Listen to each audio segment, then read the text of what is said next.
Joining us now, GOP strategist Ford O'Connell, along with parents defending education, Nicole Neily. It's good to have you both on. Okay, here's what's going on.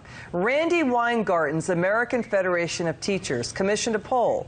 They found that battleground voters are really angry. They agree with Governor Ron DeSantis. 56% of them say stop indoctrinating children, stop racializing everything, and stop putting, the mature subject like gender identity on children. Your reaction to this, Nicole?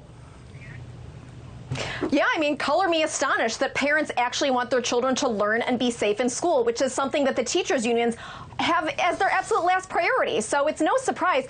Parents have seen what their children have not been learning. They have seen their children come home from school in tears, frustrated about these lessons, and so I'm not surprised. I'm just surprised it's taken this long. To Nicole's point, Ford, I want you to listen to this. Voters in these swing states, these 7 battleground states, they say, yeah, parents should have more say over what their children learn in school. Let's listen to Florida Governor Ron DeSantis. Watch. Drawn a very clear line in the sand that says our school system is for educating kids, not indoctrinating kids. Parents have a fundamental role in the education of their kids. You have a right to know what curriculum is being used in your children's classrooms. And why someone would want to lock parents out of that, why they would not want parents to be involved in that is really beyond me. But that's just something basic about being a parent. But Ford, Biden's White House wanted to investigate school board parents as, quote, domestic terrorists. Well, look, Governor DeSantis is absolutely right. He's been leading the nation and Florida in terms of putting students first and protecting parents' rights.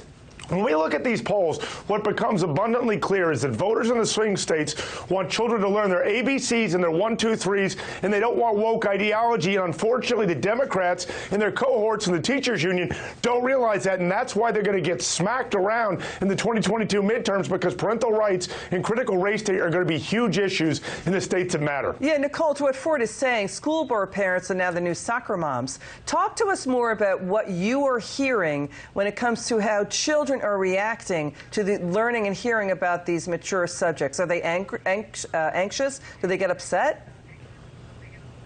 Absolutely, all the time. I spoke to a mother last week in Texas whose daughter had definitely an age-inappropriate lesson about segregation, about the bombing in Birmingham in 1963. The kids were shown, she was 10. They were shown graphic footage from a Spike Lee documentary. The children had nightmares. There was an exercise afterwards where they were segregated according to their hair color.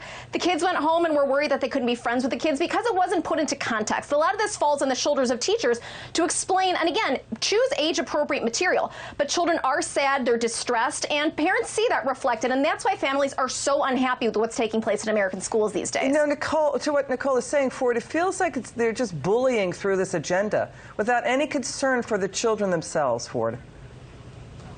That's exactly right, and that's something that Governor DeSantis and other governors have talked about. What you realize is that voters basically want material that's age appropriate, and they want kids across this nation, not just in Florida, but everywhere, to learn free from a political agenda. And the powers that be in the Biden White House and in the teachers union are not listening to them, and they're going to pay the price at the ballot box. I promise you that. To what Ford is saying, Nicole, I'd like you to listen to the First Lady, Jill Biden. She's saying that she's praising the teachers union for putting the union first. Watch.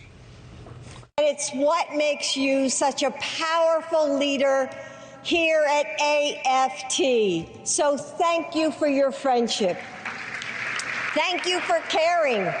Thank you for putting this organization first every single day. Is that the right word to put out there, Nicole? What do you think?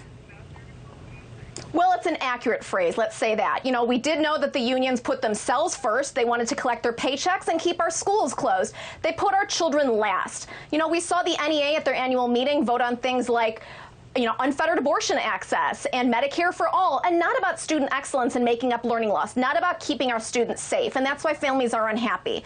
Yeah, Dr. Jill Biden was accurate, but that is not the right message to send to American families. Ford, your final word. Look, Nicole's absolutely right. If you're not putting students first, you're going to pay the price at the ballot box. It's sad that Democrats have to learn this way, but the idea that they somehow thought that they were going to ram through gender identity and sexual orientation to young kids was absolutely insane, and they're fighting an uphill battle, and they need to learn that they're wrong. Ford O'Connell, Nicole Neily, thanks for joining us.